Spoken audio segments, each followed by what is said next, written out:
As-tu déjà pris le temps d'imaginer à quoi ressemblerait ta vie si, à partir d'aujourd'hui, tu décidais d'agir comme si rien ne pouvait échouer? Imagine un instant marcher sans peur, prendre des décisions avec confiance et voir des opportunités là où, auparavant, tu ne voyais que des obstacles. La vérité est simple. Ceux qui attendent de se sentir prêts restent immobiles. Mais ceux qui commencent à agir, même sans garantie, réveillent une force qui change tout autour d'eux. Aujourd'hui, je vais te montrer pourquoi vivre comme si tu avais déjà atteint tes objectifs est le chemin le plus rapide pour transformer ta réalité. Reste avec moi jusqu'à la fin, car ce que tu vas entendre ici peut être exactement le tournant que tu attendais. Vivre comme s'il ne nous manquait rien n'est pas qu'une jolie phrase, c'est une décision. C'est arrêter de traverser la vie comme quelqu'un qui mendie des opportunités et commencer chaque journée avec l'attitude de celui qui possède déjà ce qu'il désire. Quand tu avances ainsi, quelque chose change en toi et, peu à peu, change aussi autour de toi. Réfléchis avec moi. Si aujourd'hui tu avais la certitude absolue que rien ne pouvait mal tourner, comment agirais-tu? Quelle décision prendrais-tu sans hésiter? Quel risque aurais-tu le courage d'embrasser sans peur de l'échec? Voilà la clé. Parce que lorsque tu agis comme quelqu'un qui a déjà atteint son but, ton esprit change de fréquence. Tu sors du manque et entres dans le territoire de la confiance. Et dans ce territoire, des portes s'ouvrent, des chemins apparaissent, et des opportunités qui semblaient invisibles gravitent soudain dans ta direction. La rareté se multiplie lorsqu'on la vit, mais l'abondance aussi. Celui qui se concentre sur ce qui manque renforce le manque. Celui qui agit comme s'il avait déjà attire l'énergie génère du mouvement et construit des résultats. Parce que l'action, plus qu'une preuve, est le premier signe de l'abondance. Et c'est exactement de cela que nous allons parler ici. D'agir avant d'attendre, d'assumer avant de posséder, de marcher comme si la route t'appartenait déjà. Parce que ta mentalité façonne ta réalité. Et je veux que tu commences par un geste simple.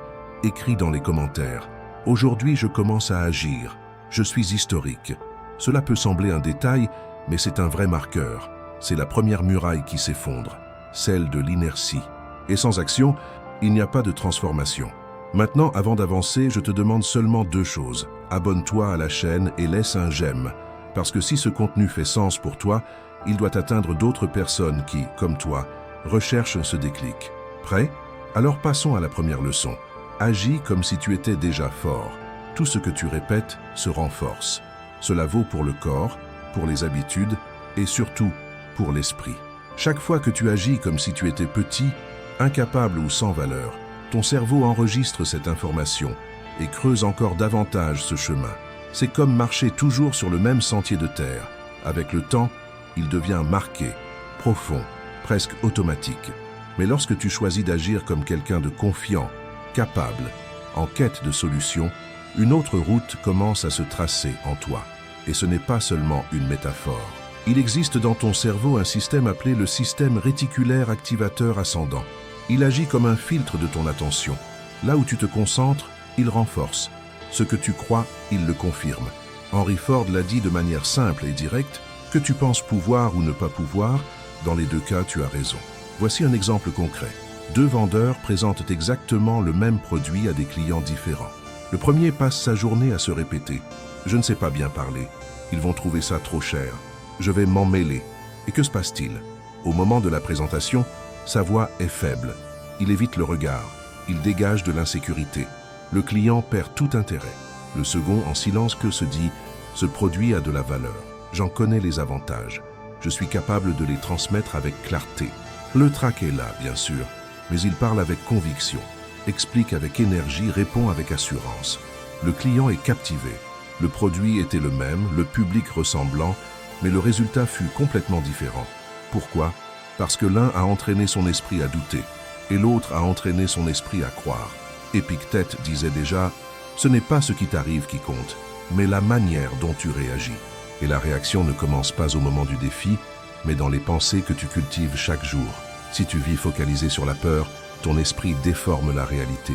Un regard devient un jugement, une opportunité devient un risque, et même le silence semble une forme de rejet.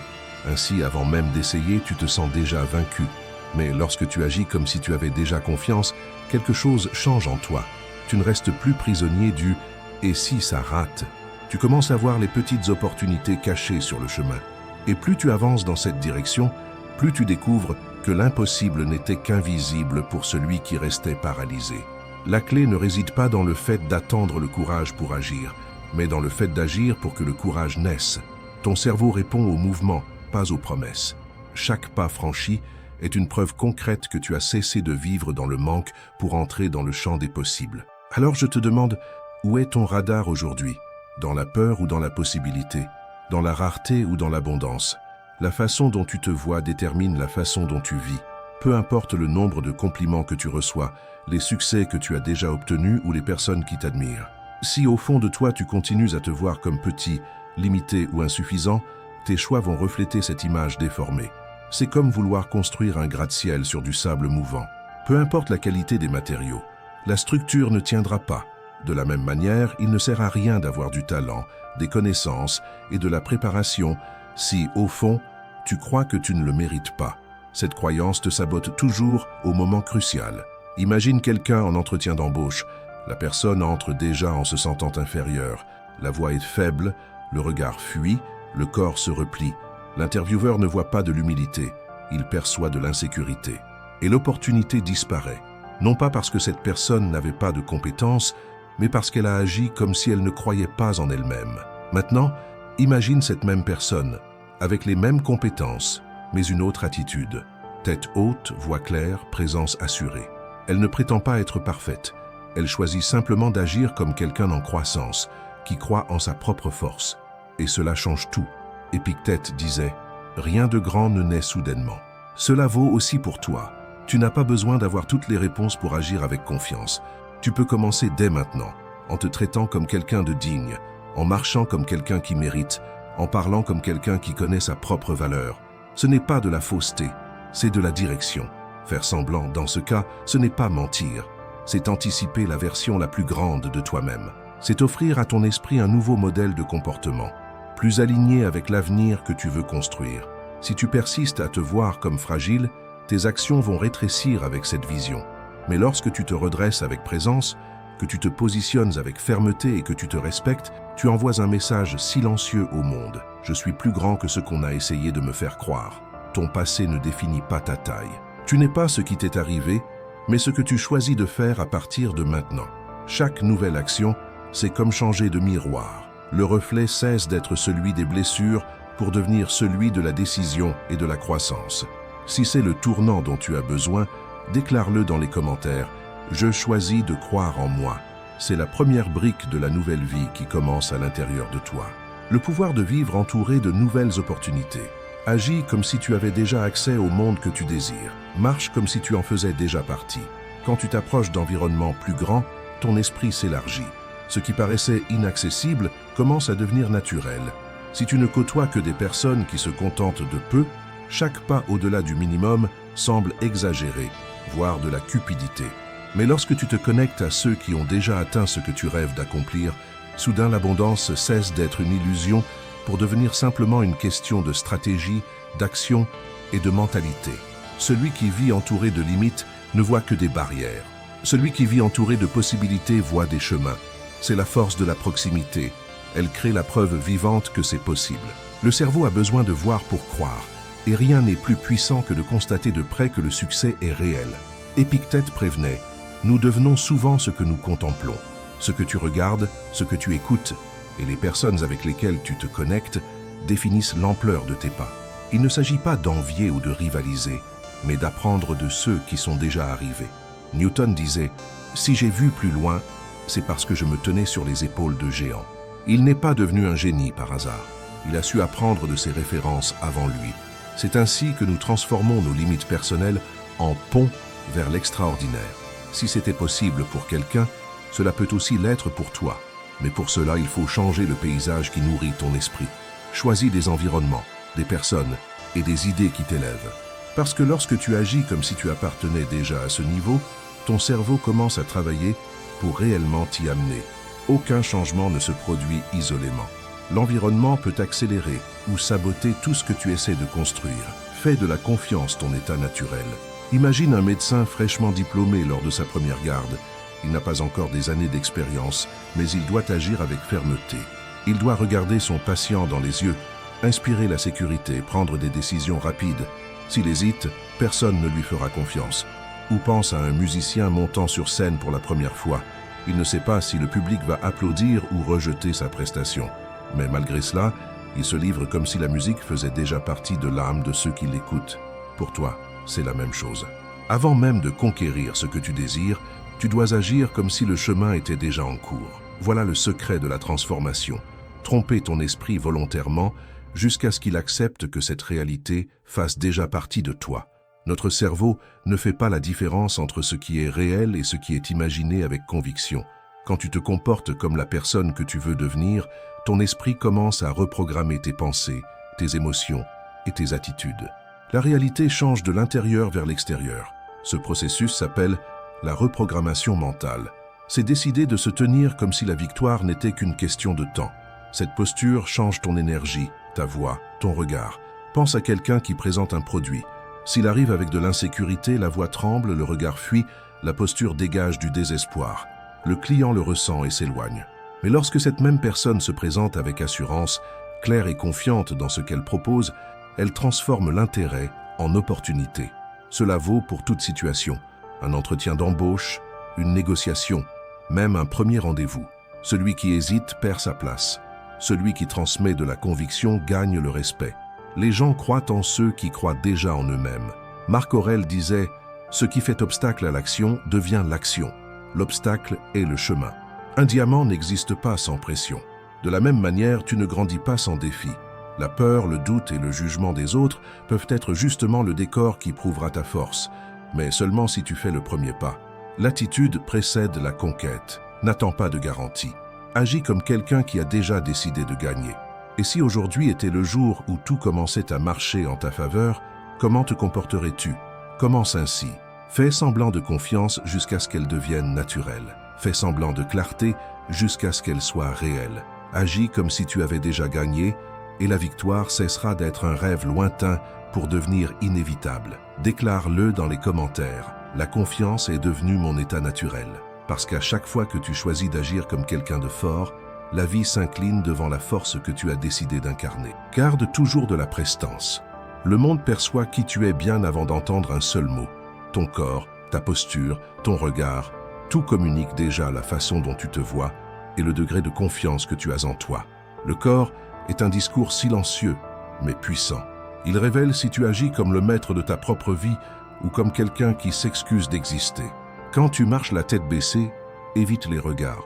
Parle d'une voix tremblante et occupe peu d'espace. Tu ne montres pas seulement ton insécurité aux autres, tu renforces l'insécurité en toi-même. Chaque geste de faiblesse apprend à ton cerveau à croire que tu es plus petit que tu ne l'es vraiment. Maintenant, imagine l'opposé. Tu te réveilles dans la maison de tes rêves. Tu enfiles un vêtement qui met en valeur le meilleur de toi.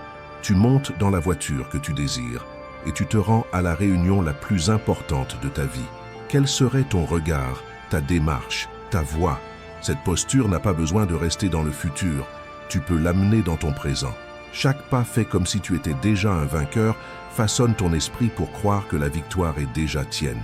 Et quand tu y crois, les autres commencent à y croire aussi. Ton cerveau observe ce que tu fais et ajuste ton image de toi en conséquence. Redresser la tête, regarder dans les yeux, parler avec fermeté, ces attitudes transforment bien plus qu'il n'y paraît. Ce sont des rappels silencieux que tu es aux commandes. Épictète disait « Nul homme n'est libre s'il n'est pas maître de lui-même ». Maîtriser ton expression extérieure, c'est aligner ta vie avec l'abondance qui existe déjà en toi. Il ne s'agit pas de prétendre être quelqu'un que tu n'es pas, mais d'agir comme celui que tu es en train de devenir. Tu n'as pas besoin de vêtements chers, mais tu as besoin de présence, de fermeté dans le regard et de pas qui portent un but. Celui qui marche comme s'il connaissait déjà sa destination inspire confiance même s'il est encore en chemin. Observe-toi aujourd'hui, ta posture, ton ton de voix, ta manière de marcher. Demande-toi, est-ce que cela reflète la version abondante que je suis en train de construire, ou bien l'ancienne version qui n'a plus de sens?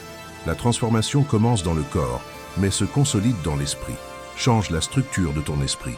Tu n'attends pas que la maison brûle entièrement pour aller chercher de l'eau. Alors pourquoi insistes-tu à attendre de te briser à l'intérieur pour commencer à te traiter avec respect? La façon dont tu te parles façonne ta confiance. Et c'est précisément là que beaucoup deviennent leur propre ennemi. Tu veux changer? Change le ton. Parle-toi comme tu parlerais à quelqu'un que tu aimes profondément. Encourage-toi au lieu de te saboter. Combien de fois t'es-tu déjà dit « Je suis nul à ça, je n'y arriverai jamais, ce n'est pas pour moi ». Des mots petits, mais qui deviennent la bande-son de ton esprit. Et le cerveau ne demande pas si c'est vrai ou faux. Il enregistre et réagit. Répète assez longtemps, et un mensonge se transforme en croyance. C'est la neuroplasticité. Ce que tu répètes, tu renforces. Ce que tu renforces devient habitude. William James disait « Le plus grand miracle de notre nature, c'est la capacité de remodeler la vie en changeant l'esprit. Chaque mot intérieur est comme une brique. Tu peux l'utiliser pour construire un pont vers l'avenir ou pour ériger des murs qui vont t'emprisonner. » Voici un exemple. Une personne décide de reprendre ses études après des années. Elle achète du matériel, commence les cours. Au premier échec, elle entend dans sa tête « Tu es trop vieux. Même les bases, tu ne comprends pas. » Résultat, elle abandonne. Maintenant, imagine la même situation avec une autre voix intérieure. Tout début est difficile, mais tu as déjà fait le premier pas. Se tromper en essayant vaut 1000 fois mieux que ne jamais commencer. L'expérience devient complètement différente. Ce n'est pas de la pseudo-motivation, c'est de la science du comportement. Épictète disait « Ton esprit sera ce que tu le façonnes ». Façonner l'esprit commence par la voie que tu cultives. Si tu te traites d'incapable, ton cerveau y croit. Si tu te rappelles que tu es en train d'apprendre, ton cerveau se détend. Cela change ta façon d'étudier, d'affronter les défis, de gérer les erreurs. Ce n'est pas être indulgent, c'est être juste. Sois comme un entraîneur ferme, mais jamais cruel. Corrige, mais n'humilie pas. Guide, mais ne détruis pas. La voie que tu choisis aujourd'hui définit la vie que tu vivras demain. C'est pourquoi je t'invite à prendre un engagement dès maintenant. Écris en commentaire. Aujourd'hui, je change ma structure. Celui qui apprend à se traiter avec respect conquiert ce qui paraissait auparavant impossible. Aucun repas n'est gratuit. Ceux qui sont arrivés là où tu rêves d'être ont payé le prix avant la récompense. Ils ont moins dormi, refusé des invitations, échangé le plaisir immédiat contre une discipline silencieuse. Si tu veux cette vie, agis comme quelqu'un qui est déjà sur le chemin. Entraîne ton corps et ton esprit avec de petites renonciations. Paie le prix maintenant, car la facture du regret est toujours plus chère. Tu veux de la discipline? Réveille-toi comme quelqu'un de discipliné, même quand ton lit est un aimant. Tu veux de la reconnaissance? Étudie, entraîne-toi, répète même quand personne ne te regarde. Tu veux de la liberté? Gère ton argent comme quelqu'un qui est déjà libre. Fais des coupes, des ajustements, dis des noms que les faibles ne savent pas dire. Tu n'as pas besoin d'attendre d'avoir conquis pour agir comme si tu avais déjà conquis. C'est l'inverse. C'est en agissant ainsi que tu commences à le devenir. Regarde un athlète. Il n'a pas encore de médaille, mais il vit déjà comme un champion. Il s'entraîne fatigué, se couche tôt, renonce au confort. Ce n'est pas le titre qui le fait agir ainsi. C'est le comportement qui construit le titre. Marc Aurèle disait « Ce qui est difficile à supporter devient précieux une fois surmonté ». Le sacrifice n'est pas seulement une privation, c'est une déclaration silencieuse que tu sais où tu vas. L'erreur, c'est de croire que le sacrifice vient après le succès. La vérité, c'est que le sacrifice est le succès en construction. Chaque fois que tu choisis la difficulté maintenant, la lecture à la place de la distraction, la salle de sport à la place du lit, le silence à la place de la réponse impulsive, tu poses une brique pour bâtir le futur dans lequel tu veux vivre. Demande-toi, si tu étais déjà celui que tu veux devenir, quel sacrifice ferais-tu naturellement? Commence par ceux-là, et si tu ne sais pas, observe ceux qui y sont déjà arrivés. Une personne en bonne santé, comment vit-elle? Un entrepreneur, comment pense-t-il? Une personne calme, comment réagit-elle? Chaque choix difficile fait aujourd'hui est la preuve que tu es déjà cette personne en essence. Déclare-le dans les commentaires. Je paie le prix de mon futur. Au final, souviens-toi, le prix du succès se paie d'avance. Celui du regret se paie avec des intérêts. La vie fait toujours payer. À toi de décider si tu paies avec courage ou avec douleur. Cesse de vivre dans la peur de l'opinion des autres. Combien de fois as-tu renoncé à agir parce que tu imaginais ce que les autres allaient penser? Tu as déjà voulu publier quelque chose, mais tu l'as effacé avant. Tu as voulu t'inscrire à un cours, mais tu as abandonné en pensant « Et si j'échoue? Que vont-ils dire de moi ?» Tu as voulu changer de métier, mais tu es resté bloqué par peur de paraître instable. Cette peur est un voleur silencieux. Elle vole des projets, paralyse des rêves et transforme des personnes capables en spectateurs de leur propre vie. La vérité est dure, mais libératrice. Personne ne pense autant à toi que tu l'imagines. Les gens sont trop occupés avec leurs propres problèmes, leurs propres insécurités et leurs propres désirs de plaire. Pendant que tu te préoccupes de leur jugement, eux se préoccupent du jugement des autres. C'est un cycle absurde. Tout le monde a peur de ce que tout le monde pense et au final, personne ne vit vraiment. Épictète disait « Si tu veux progresser, habitue-toi à être considéré comme fou et stupide. » Il ne t'encourageait pas à être négligent, mais à accepter que l'audace dérange. Celui qui tente du nouveau attire toujours des regards critiques. Mais ces regards ne te définissent pas. Pense à un artiste de rue. Pendant qu'il joue, des dizaines passent en faisant semblant de ne pas voir. Certains rient, d'autres jugent. Mais il y a toujours quelqu'un qui s'arrête, admire et se laisse toucher. Si cet artiste vivait uniquement pour plaire à ceux qui se moquent, il ne jouerait jamais. Mais parce qu'il joue, il touche aussi ceux qui ont besoin d'entendre. Il en va de même pour toi. Quand tu agis malgré la peur, tu déranges certains, mais tu en inspires d'autres. Et plus encore, tu t'inspires toi-même. Marc Aurèle disait « Ce ne sont pas les choses qui nous troublent, mais l'opinion que nous en avons. » Autrement dit, ce n'est pas le commentaire qui fait mal, mais l'importance que tu lui donnes. Tu peux choisir de vivre selon la vision limitée des autres ou de vivre selon l'avenir que tu veux construire. Regarde n'importe quelle personne que nous admirons aujourd'hui. Entrepreneurs, artistes, leaders, athlètes, tous ont été ridiculisés un jour. La différence, ils n'ont pas abandonné. Tu dois décider. Préfères-tu être applaudi par ceux qui n'ont rien construit ou être critiqué en construisant ta propre histoire? Écris en commentaire. L'opinion des autres ne me paralysera plus. C'est le premier cri de liberté de celui qui a choisi de vivre vraiment. Cesse d'essayer de tout contrôler. L'un des plus grands pièges, c'est de croire que tu dois tout contrôler pour agir. Mais la vie n'offrira jamais toutes les garanties. Il y aura toujours des imprévus, toujours des incertitudes. La vérité, c'est que tu ne contrôles presque rien. Tu ne contrôles pas ce que les gens vont penser. Tu ne contrôles pas comment ils vont réagir. Tu ne contrôles pas les événements extérieurs. Mais tu contrôles une chose, ta réponse. Et cela suffit. Quand tu agis seulement si tu as des garanties, tu n'agis jamais. Mais quand tu décides d'avancer sans connaître la fin, tu découvres que la vie récompense l'audace. Épictète disait « La liberté s'atteint quand on cesse de désirer que les choses arrivent à notre manière et qu'on commence à les accepter telles qu'elles sont. » Ce n'est pas du conformisme, c'est de la sagesse. Accepter ne signifie pas croiser les bras. Cela signifie comprendre que le contrôle absolu n'existe pas et malgré tout continuer à marcher. Regarde un navigateur en haute mer. Il ne contrôle pas le vent ni les vagues, mais il contrôle les voiles. Et avec les bonnes voiles, il arrive où il doit aller. Ainsi est la vie. Tu ne contrôles pas les événements, mais tu contrôles ton esprit. Tu ne contrôles pas les obstacles, mais tu contrôles ton attitude devant eux. Beaucoup de gens attendent des conditions parfaites. Je commencerai quand j'aurai de l'argent, quand j'aurai du temps, quand je serai prêt. Mais ces conditions arrivent rarement. La vie n'attend pas. Et ceux qui attendent finissent spectateurs, tandis que les plus audacieux conquièrent. Alors la leçon est claire. Commence avec ce que tu as. Ajuste en chemin. N'attends pas le plan parfait, car le plan parfait n'existe pas. Marc Aurèle disait « Tu as du pouvoir sur ton esprit, pas sur les événements extérieurs. Reconnais-le et tu trouveras la force. La vraie force, c'est accepter ce que tu ne peux pas changer et agir sur ce que tu peux. » Déclare « Aujourd'hui, je choisis d'agir sans tout contrôler. C'est le pas le plus proche de la liberté. Crée ton propre standard. » La plupart des gens vivent en essayant de s'adapter à des standards qu'ils n'ont pas choisis. Standards imposés par la société, la famille, les collègues de travail. Mais si tu veux construire quelque chose d'historique, tu dois créer ton propre standard. Tu n'es pas né pour être une copie, tu es né pour être original. Combien passent leur vie entière à essayer de s'habiller comme les autres, parler comme les autres, agir comme les autres, puis se demandent pourquoi ils ne se démarquent pas. Simple, parce que celui qui vit dans l'imitation ne crée jamais d'identité. Épictète disait « Si tu veux être écrivain, écris.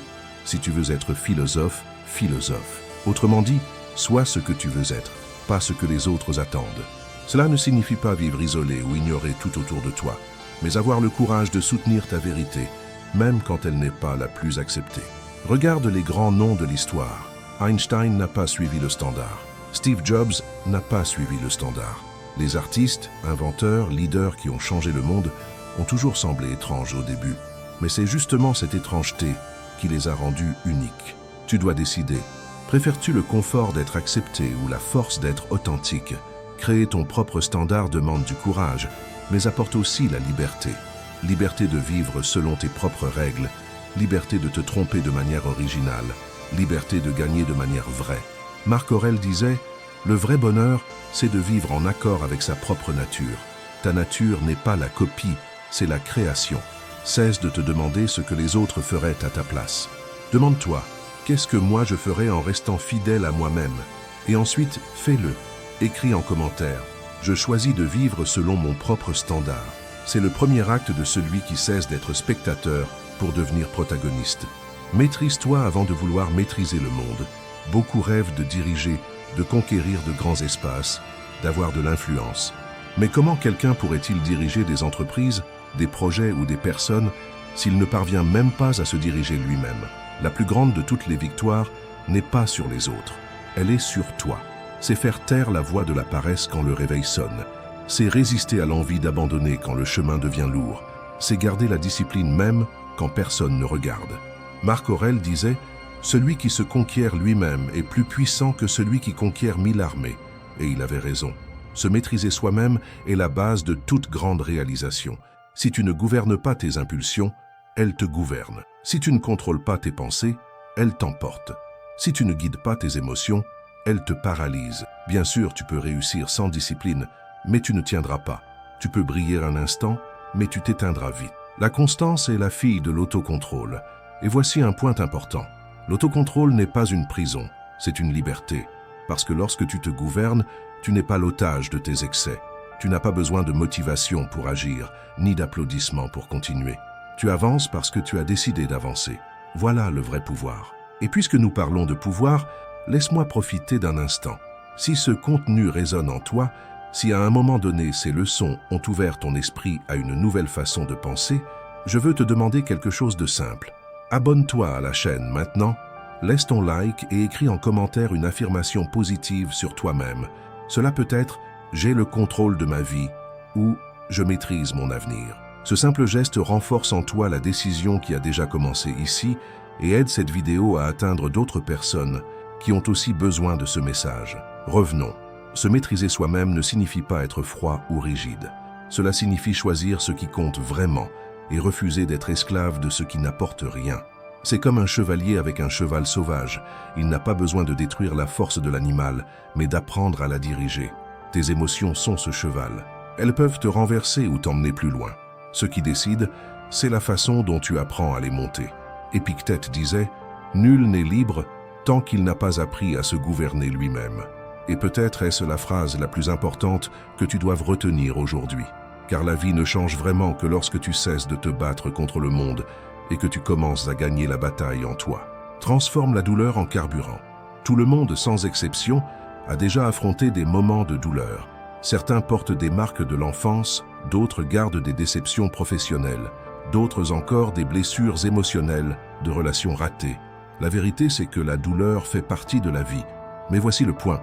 La douleur peut être le poids qui t'écrase ou la force qui te propulse.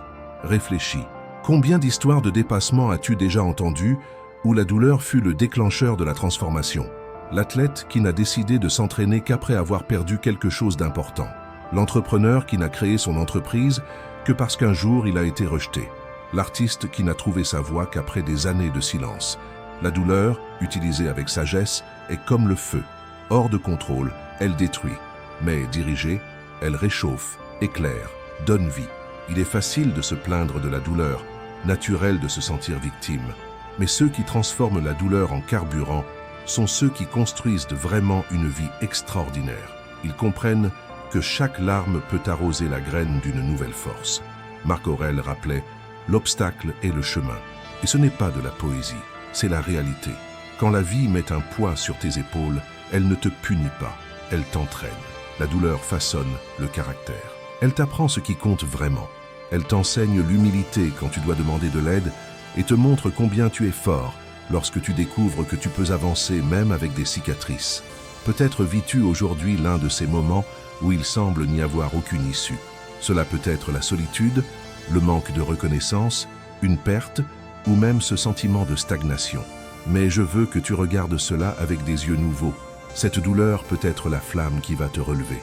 Ne lutte pas contre elle. Utilise-la. Chaque fois que la vie appuie, au lieu de demander « Pourquoi moi ?», demande « Comment puis-je grandir avec ça ?» Ce simple ajustement change tout. Et si tu réfléchis bien, c'est précisément dans les moments de douleur que tu as le plus grandi. C'est quand tout semblait perdu que tu as trouvé de nouvelles solutions. C'est quand tu es tombé que tu as appris à te relever. C'est quand tu as été rejeté que tu as compris que tu méritais quelque chose de plus grand. Alors non, la douleur n'est pas ennemie. La douleur est mentor. Et si tu apprends à l'écouter, elle te montrera des chemins que tu n'aurais jamais vus sans elle. Écris maintenant en commentaire « Ma douleur est mon carburant » parce que chaque mot que tu déclares renforce ton esprit et envoie un message clair. Je ne serai pas vaincu, je vais grandir. La force de la répétition invisible. La transformation n'arrive pas en un seul jour. Elle ne naît pas après une vidéo, un livre ou une conférence. Ce qui change vraiment une vie, c'est la somme de petites décisions répétées, jusqu'à ce qu'elles deviennent partie de ton identité. C'est ce que j'appelle la répétition invisible. Elle ne donne pas de résultats immédiats, n'attire pas l'attention, n'apporte pas d'applaudissements au début, mais, peu à peu, elle façonne qui tu es. Pense à quelqu'un qui décide de marcher chaque jour. Le premier jour, rien ne change, le deuxième non plus. Mais après quelques semaines, le corps est plus léger, l'esprit plus clair, l'énergie différente. C'est invisible au début, mais inévitable dans le résultat. De la même manière, celui qui nourrit chaque jour son esprit de pensée de confiance, qui répète des phrases de force, qui pratique des postures de présence, est en train de reprogrammer silencieusement son cerveau. Et ce qui semblait impossible hier devient naturel demain. Le problème, c'est que beaucoup abandonnent avant que la transformation apparaisse. Ils veulent des résultats rapides, mais ne réalisent pas que le vrai miracle est dans la constance. La discipline est invisible pour les autres, mais visible pour l'avenir. Épictète disait « Ce ne sont pas les choses elles-mêmes qui nous affectent, mais la signification que nous leur donnons. » Et voilà ce que tu dois retenir. Chaque répétition est une brique. Chaque geste quotidien est un trait de l'œuvre que tu construis. La question est, bâtis-tu un château de force ou un mur d'excuses? Sois honnête avec toi-même. Aujourd'hui, tes petites décisions t'approchent-elles ou t'éloignent-elles de la vie que tu veux? La conclusion. Si tu es arrivé jusqu'ici, c'est parce que quelque chose en toi s'est déjà mis en mouvement. Tu n'es plus seulement en train d'écouter des mots, tu es en train de réfléchir à ton propre chemin. Et cela est puissant. L'abondance n'est pas dans l'attente. Elle commence quand tu agis comme si tu l'avais déjà. La confiance ne vient pas de l'extérieur. Elle fleurit quand tu t'autorises à croire. L'avenir ne se produit pas par hasard. Il se construit, brique après brique, choix après choix, chaque jour. Et je veux que tu gardes une certitude. Tu n'as pas besoin d'attendre d'être prêt pour commencer. Tu commences, et c'est sur le chemin que tu deviens prêt. Alors, respire profondément maintenant. Sens en toi la force qui a toujours été là, même cachée, et déclare avec moi « Je vis déjà ma transformation ». Si ce message a touché ton cœur, s'il a fait sens dans ta vie, je veux te demander 3 choses simples qui peuvent amplifier cette chaîne de transformation. Abonne-toi à la chaîne pour recevoir toujours des contenus qui vont renforcer ton esprit et ton parcours. Laisse ton like, car cela montre à moi et à YouTube que ce message fait une différence. Commente ci-dessous une affirmation positive sur toi-même. Cela peut être « Je contrôle ma vie. Ma confiance est mon état naturel. L'abondance fait déjà partie de moi. » Ces mots ne sont pas de simples commentaires. Ce sont des graines que tu plantes en toi-même et chaque répétition renforce ta nouvelle identité. Et souviens-toi, le monde ne répond pas à tes promesses. Le monde répond à tes actions. Agis comme si tu avais déjà gagné. Marche comme si tu étais déjà arrivé. Vis comme s'il ne te manquait rien. Merci d'être resté avec moi jusqu'ici. Ta transformation a déjà commencé.